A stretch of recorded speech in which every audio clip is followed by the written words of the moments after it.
रज़वी किताब घर page number 162 मुकाशफतुल club. 3 नौजवान और नेक आमाल।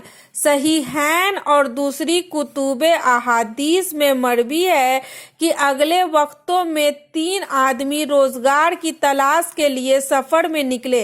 रास्ते में उन्हें बारिश ने आ लिया और वह भागकर एक गार के छुप गए। अचानक एक चट्टान लुढ़क कर गार के मुंह पर आकर रुक गई और गार का मुंह बंद हो गया।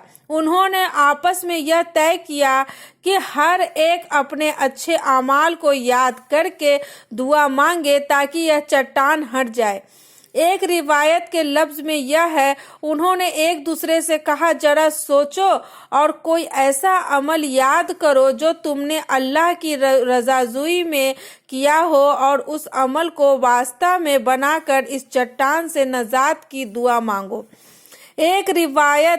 एक और रिवायत के अल्फाज यह हैं, चट्टान गिरने की वजह से गार का निशान मिट गया। अल्लाह ताला के सिवा कोई नहीं जानता हम कहाँ हैं।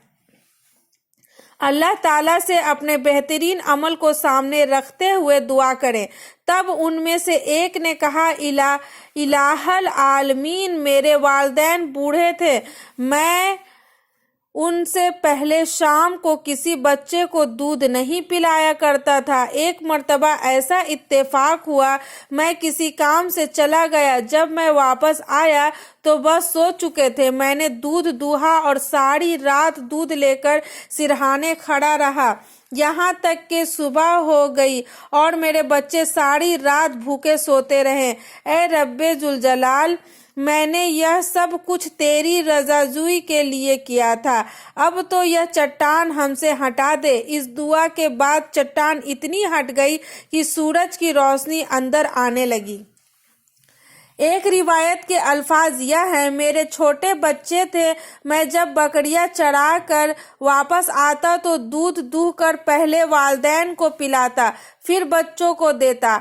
एक मर्तबा मुझे जरूरी काम के लिए जाना हुआ। वापसी उस वक्त हुई जब मेरे वालिदैन सो चुके थे। मैंने हस्बे मामूल दूध निकाला और लेकर वालिदैन के सिरहाने खड़ा हो गया और बच्चे मेरे कदमों में पड़े दूध तलब करते रहे, मगर मैंने वालिदैन को दूध पिलाए बगैर उन्हें दूध देना मुनासिब ना समझा। यहाँ तक कि सुबह हो गई।